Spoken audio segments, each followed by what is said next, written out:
Catherine, final question for you. What are the bottlenecks that you've seen in developing projects in project development? I know you've been working very much on the Azura project in Nigeria, so maybe there's some lessons learned in terms of bottlenecks that you can share with us. Thank you. Thank you, Andrew. Hello. As with my panelists, I'm very happy to be here. I'm very happy to see some faces, some friendly faces in the crowd. You asked me about some of the bottlenecks. Well, there are quite a few, and there's some of them that perhaps we could address more readily than others. Let me start with the multilateral development banks. I'm from the IBRD, IDA, and within the development bank, we have become the new One World Bank group, working with IFC and our colleagues at MIGA. Surprisingly, or not surprisingly, that has actually been a tremendous challenge. And we have realized that our unified success comes from recognizing and addressing the differences in perspective and the differences in objective that we come to the table with. And it's been quite challenging for us to recognize that we need to keep our individual characteristics, but at the same time, learn to work together. I would extrapolate that to the wider multilateral development bank group, saying that we all need to work together better. When we talk about project preparation, I find that often you'll see that if you go to the Islamic Development Bank, they'll be talking about one element of a project. You go to African Development Bank, they're talking about another. You go to the World Bank, they're talking about yet a third. But if you step back, everybody's talking about elements of the same project. So how do we achieve greater collaboration and sharing of information and working together? I think that that's one bottleneck, if we can overcome that. Another is new structures to de-risk.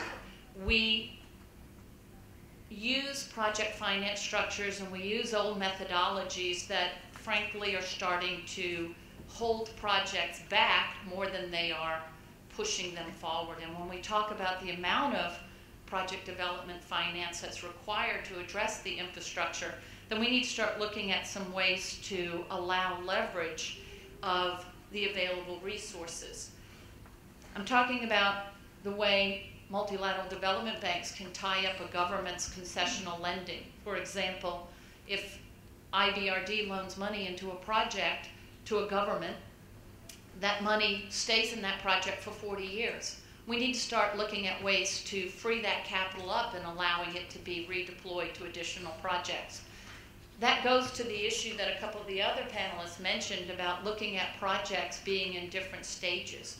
What you do pre-construction may no longer just follow into an operational phase. Maybe we should start looking at projects that how we finance construction is one area, and then what we do to take that financing out and allow for greater private sector participation post-construction requires new structures and thinking and new ways to look at private equity and when they come into a project and what kind of financial solutions, guarantees can best support that.